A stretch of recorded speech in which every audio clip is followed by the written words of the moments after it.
Hey everybody, welcome to Dad's Den of Pop Culture. Justice League Monday. We are in, you see here now, Millennium Week 5. Number 10, issue number 10, February of 1988. And this, I always like this cover. I like that sort of rainbow effect up there. But it harkens back to the original Justice League. Superman, Green Lantern, Hawkman, Martian Manhunter. There's Dr. Fate, Justice Society, Hawkgirl, and two of the Green Lantern Corps. Arisia, Katmatui, I believe. It's been a while. I am recollecting a lot of those now, so I can get back in touch with them. So let's take a look here at the Week 5 of Millennium. Now, this is going to have our heroes linking up with, with a few heroes that are not in the Justice League, but also the Green Lantern Corps. And they're going to be going after, essentially, the homeworld of the Manhunters. Where maybe we call it their secret base.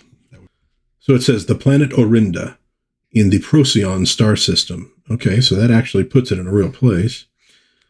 They hover on the edge of a world unlike any other, on a mission unlike any they have ever attempted. For this is the homeworld of the Manhunters, and they are the Justice League International. Some were members of the old league, some are members of the new.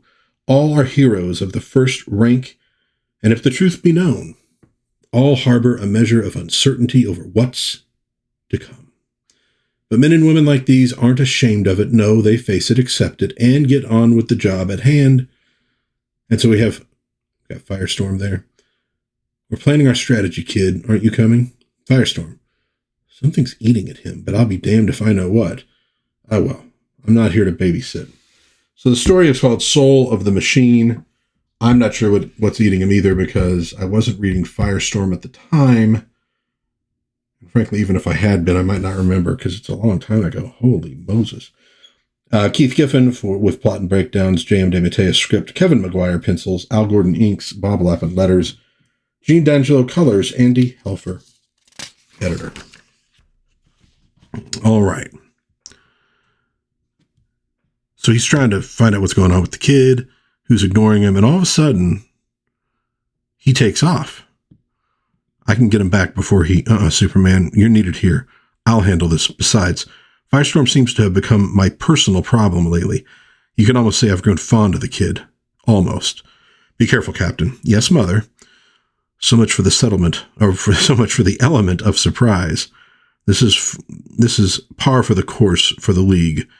It wasn't in the old days. In case you haven't noticed, Hawkman, the old days are long gone. That's going to be something that comes up a lot. Because obviously Manhunter was in the League in the old days. And I think there's at least a little bit of resentment with him and the old members of the League of just like, you guys like to criticize this League, but you're not helping. And we may not be perfect. And boy, they drove the Martian Manhunter crazy, but we may not be perfect, but at least we're out there swinging. So off Captain Atom goes after him. And it is saying, you need to read Firestorm number 68 to know what's going on. Well, I'm probably not going to. At least not for a while. Time is of the essence. We must act now before we're noticed, if we haven't been noticed already. I see no reason for your belligerence, Hawkman. Oh, John, you should know by now that Katar is not being belligerent. He's just being himself. Well, then perhaps he can share his wisdom with us. After all, he is a master of Thanagarian strategy. A member of their police. Not anymore. I'm no longer affiliated with Thanagar in any way. What a tragedy for your homeworld. Was that a dig? Perish the thought. So again, we're getting sort of the little snappy dialogue here. Hey, Dr. Fate. Yes, Arisia. Can't you just weave your magic wand and zap all the Manhunters into another dimension or something?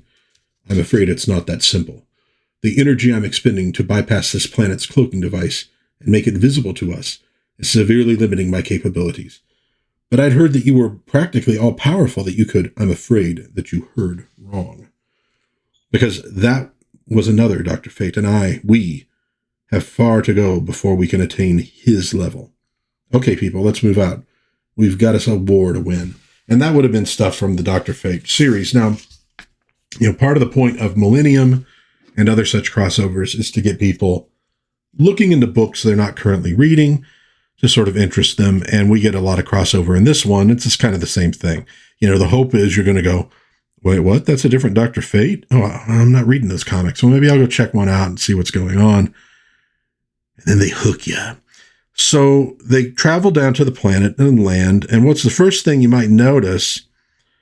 It's a yellow planet. And that's not good for the Green Lanterns. It's going to make their rings essentially useless here. So several of the most powerful members of this team are now basically out of luck. They're not going to be too much help. So Superman drills down in through the sands and finds the complex below. The whole planet is a machine. It makes sense. A machine race would come from a machine world. Everything's yellow. It's a wonder the Manhunters didn't paint themselves yellow. Speaking of which, where are the Manhunters? We shouldn't be able to just waltz in here like this. It could be a trap. It obviously is a trap, Katmatui. But the question is, what kind? Isn't it obvious? I like the little chill there and that. Go a little closer up. You can see that word bubble. Come on, baby. There we go. So that's a good old traditional way of showing the person saying that is kind of ticked off at the person they're talking to, and they're speaking very coldly. So everything's basically yellow in here. Now, keep in mind, if you remember from the last Monday, we talked about this. The Green Lantern Corps was the replacement for the Manhunters. So the Manhunters have a special enmity towards the Green Lanterns. So it makes sense they would paint everything yellow. But it does bring up a good point. Why didn't they paint themselves yellow? That would have also made a lot of sense. So heads up, everybody. Looks like the trap has been sprung. And who pops up out of this little, we'll call it a manhole, but a character who's going to become a semi-regular in the Justice League International, a Green Lantern by the name of Gnort. I'm assuming it's Gnort because there is that little apostrophe, so it's not. Oh, no, wait a minute. I thought there was an apostrophe. Well, maybe it's just Nort then. So it's Nort. We'll call him that for now. Hal, what's wrong? Oh, no. Oh, no. So the story on Nort is that his uncle was a bigwig, like in the Green Lantern Corps, and pulled some strings with the Guardians to get his nephew made a Green Lantern because his nephew was essentially useless. I mean, this dude probably couldn't be a shoe salesman. So they put him off in this sector of space. I want to say, I think it was Sector 64, if that matters, which apparently includes the star Procyon, because it was sort of like a backwater dead area. Nothing goes on there. So he can't do too much damage. And of course, that's where the Manhunters put their base. And there was no way that he was going to figure that out. So he's like, we've got to lose this yo-yo fast. That's the Green Lantern. Do you really think it's fair calling him a yo-yo? Believe me, Superman, I'm being kind. Worst part of it is they don't even have a John in here. Thank you for sharing that with me. There, I can feel it touching my mind. Feel what? A central intelligence and extraordinary power. Oh, that. What did you just say, Fate? Nort. The name is Nort. I wasn't talking to you. So Fate has gotten this, he's homed in on this strange intelligence. So let's go. Nort, you stay here and guard the John. And whatever you do, don't let any Manhunters in. Hey, I told you, I never did find it.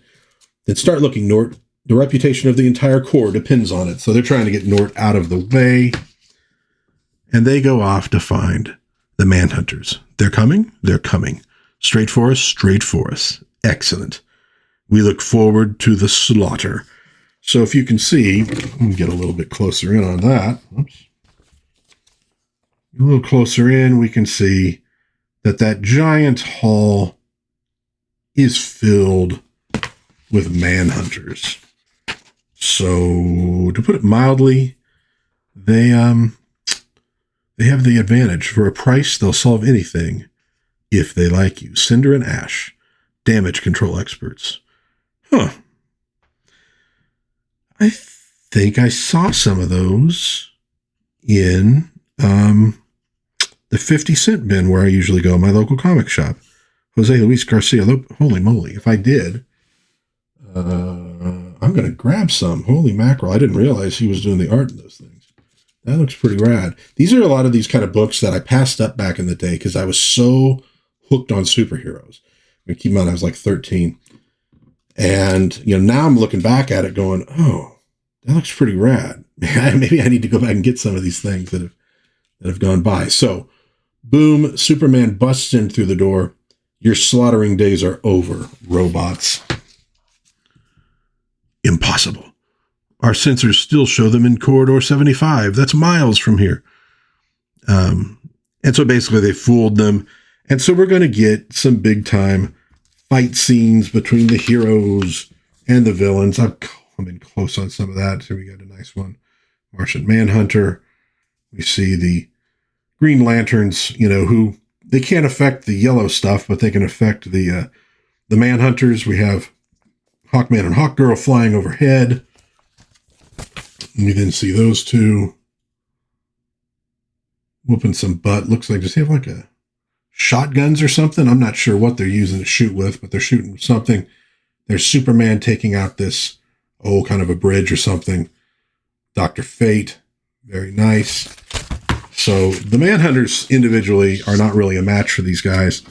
They're tearing through them pretty darn quickly. And the emanations grow stronger in this direction, but we've got to pinpoint them exactly. Now, what was it Kent told us? Raise the energy up the chakras, focus the third eye, and there. So Fate is still homing in on that intelligence. Then we see Superman dropping a Manhunter head. It's over. I enjoyed that. I hate to admit it, but so did I. Reminded me of the way it used to be. Right. When the Justice League was trustworthy, dependable, dull, thick-headed. John, I couldn't help but notice that you are not as stoic as I had imagined you to be. Why, Katma, whatever do you mean?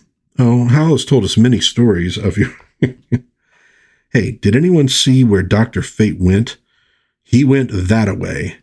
I've been waiting years to say that. Very nice. So that's and the art's really just so good with some of this. I mean, he reminds me a little bit of Carmine Infantino, who I bring him up a lot, but I've become a really big fan of his art lately. He did a lot of romance comics and things like that, as well as the superhero stuff. So he was just good at drawing people, and he brought a sort of weird sense of reality to the superheroic stuff because of it. So they figured out where the bad guy is, and hang on a sec. I don't want to go anywhere until we found me, Arisia, honey. I was worried about you. But worry no more. Here I am, big as life and twice as cute. Did I miss anything?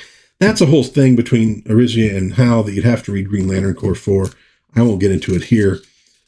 So they go through these doors, and what is this thing looming before them in this chamber? Some kind of overseer, or overseer nothing, Superman. That's the biggest daddy manhunter I've ever seen. Perhaps mother is a more apt term in this situation, Arisia. And while I agree that it is not a statue or effigy, neither does it seem to be functioning. Maybe it's distracted. What do you mean?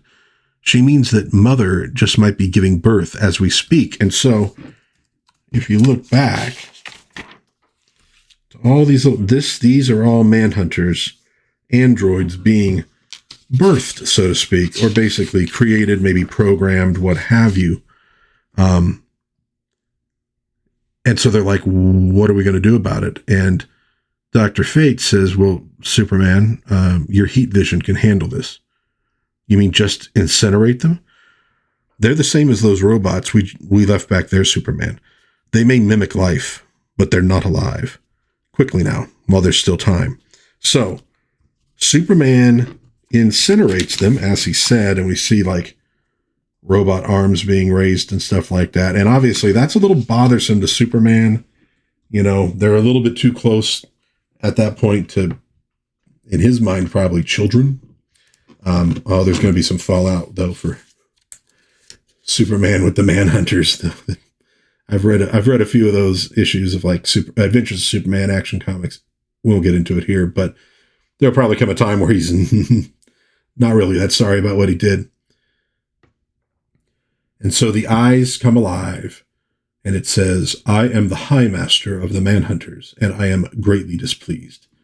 You have sullied my home, killed my children, who were trying their best to kill us. Silence! Who gave you permission to speak in my presence? You're not the boss of me. No matter your world of origin, you fleshlings are beneath contempt. If it's a fight you're looking for, hardly. I'm leaving. I've created one world. In time, I can create another. When my children on Earth have accomplished their goal, there will be much time for reconstruction. As for you, my power alone holds this planet together. Without me, it all falls apart. You'll never find your way to the surface in time." We get a little bit on this one. Uh-oh. So, kind of an interesting way, and I think, this is an interesting comic. It doesn't always go the direction you think. This should be the time for the giant boss fight, as they like to say. No, it's like, yeah, I'm leaving. I'm going to start over again somewhere else, and there's nothing you can do to stop me. And also, the planet is going to fall apart while you're inside of it. So it gets its revenge, or so it thinks. Nothing to worry about, folks. Just follow me. Amazing. I love when even the other superheroes are amazed at what Superman can do. I notice Arigia making a little umbrella. But if you think about it, all the little bits falling are probably yellow. So the power umbrella there wouldn't do any good. But again, they like to make Looney Tune references in this book a lot. And it's one of the reasons a lot of us liked it. Hey, what about Nort? That's right. Maybe I should go back, and it's not like the planet's blowing up Superman. It's just falling apart. Nort's power ring should keep him out of harm's way. Still, a quick scan of the planet couldn't hurt. Odd, I don't see him anywhere. See, he's free and clear already. I just hope he doesn't follow us. Nort may be safe, but what about Firestorm and Captain Atom? Well, yeah, what about those two? We haven't seen them for a while. So here we have, and this is a really nice piece. Let's zoom in a little bit on it. A lot of nice detail work and all those floating rocks, sort of an asteroid field that planet has become. So they arrive with a Zamoran and another Green Lantern. "Don't worry, Mom, we're okay. And we even found a pair of new playmates, Harbinger and Drick. Boy, when you guys party, you really bring down that house. I don't understand this. Why does everyone feel so compelled to make jokes all the time?" And I think that's coming from Hawkman. Oh yeah, guitar, love of my life, please. Yes? Don't ever change. So the story continues in Millennium number 6, on sale next week. We're not going to be looking at that. Then, join us here next month for the first part of the story you've waited a year for, Max's story. We're going to learn more about Maxwell Lord. But first, a little backup piece. Now that is the Green Lantern Corps' headquarters on Earth. Green Lantern Corps, really quickly, it was the Green Lantern comic. It kind of got rebranded as Green Lantern Corps. Hal is joined by John Stewart, Katmatui, Kilowog, etc., all these other Green Lantern characters, even Guy Gardner for a while until he joins the League, which I'm sure they were very happy to get rid of him. And so for a while, the book was called Green Lantern Corps. I think it went back to being Green Lantern at a certain point, but same basic time period. And I do remember the Corps well because this is when I started collecting comics, so those are the ones I was getting. And I will say, Green Lantern, for whatever reason, when I was a kid, elementary school, watching Super Friends, Green Lantern was like the number one character to all of us on the playground. When we played Super Friends, whoever could get out Green Lantern first got to be Green Lantern, and it was a fight, man, not like a physical fight. And you'd think, Superman, Batman, I don't know what it was, but Green Lantern was super cool to us. So when I started collecting, Green Lantern's one of the books that I started getting because of my memories of the character. So what's up, Beetle? Just checking out this flying saucer that Aquaman hauled in. The Manhunter ship? Yeah. Weird, isn't it? Like something out of It Came from Outer Space. Well, it did. Right. So he's bringing up old movies. I don't think Mr. Miracle gets the reference. I'd love to get inside her, see what makes her tick. You're a super escape artist, Scott, but how are you at getting into things? Piece of cake, Beetle, piece of cake. That was fast. So wham. I didn't do that. Look out. So something is basically coming out of the Manhunter ship, and it's attacking Beetle and Mr. Miracle. What is that thing? I don't know. It looks like a volleyball to me. Seems harmless enough. It came out of a Manhunter ship, Beetle. If that thing's harmless, I'm Granny Goodness. What's your grandmother got to do with anything? Never mind. No need to get nasty. So, well, it turns out to not be particularly harmless. Hey, maybe you're right. And we get a little battle between these, and oh no, it's headed for... You are a lucky man. Whoa, what does that say? Hold on. Jen Willem Croft, to have been chosen by the Guardians for this honor. Hey, heads up, everybody. It's an honor. I'm still a little uncomfortable with Zamoran. Trust, Jan. We Guardians choose wisely and well. You are. And so this thing hits this dude kind of like in the head. Excuse me. Pardon me. So this obviously is part of the bigger Millennium storyline. And if I'm completely honest, I don't remember what any of this is actually about. So maybe it's not as bad as you think. It's worse. It's attached itself to his head, and it's heating up. If we don't get it off soon, it might burn his head off. Ooh, gross. Oh, look at that. Star Trek The Next Generation. You know, I know a lot of people love that starship because they love The Next Generation. I think it was kind of gangly looking. There were like a couple particular angles it looked really good from. And if you weren't looking at it from those angles, it always looked a little bit awkward to me. It's not my favorite design. So stay back. I need room. I have to concentrate. I'll help you. I'm a master at concentration. It was my favorite game show. Beetle, this is serious. He could die. Sorry. Well, at least we've got backup in case any more of those thingies get loose. Shouldn't be too difficult. So basically, he's an escape artist. He's going to try to take this thing off of this guy's head before it kills him. We see Kilowog has shown up. Hey, what's the uproar? This thing came whipping out of the Manhunter ship, and it wrapped itself around Jan here. It's going to do a shake and bake on him if Scott doesn't do something fast. But don't worry, Mr. Miracle's probably the only man on the face of the planet who can... And look at him. You poozers tried turning it off yet? What do you mean? I mean what I said. Click. Turn it off. Turn it off? I believe I may become sick. On-off switch was right on front of your face. Oh, right in front of your face. It's just a simple Grillian mind probe. But the smoke, a mild sedative, harmless. Harmless? I didn't know. Well, Granny Goodness, what have you got to say for yourself? I didn't know. The world's greatest escape artist. Ha! Beetle, what? Shut up. So that's just a little, I like that. So say we all. So that's just a little bit of a clip there. I guess they basically had a few pages left over. Now, we have been getting a backup dealing with the Global Guardians, and specifically with Jack-O-Lantern going rogue, trying to recruit some other members of the Guardians to team up with him in Bialya under the, terrorist dictator Harjavti. Looks like they took a month off from that. Don't miss on sale next week, Millennium. And that's where they do a whole thing with all these characters, giving them powers. It became a series of its own, and it didn't last very long, I don't believe. It kind of reminded me in a way of like a DC version of Captain Planet and the Planeteers. Anyways, Justice League International number 10, part of the Millennium series. We get to see the League, old members, new members, plus the Green Lanterns in combat with the Manhunters, dealing with their High Master. But there was more to the Millennium story, obviously, than just taking out the Manhunters. And we're not going to look at any of that again because we're moving on. Because I just frankly don't have time to go this entire giant maxi series in these Monday videos.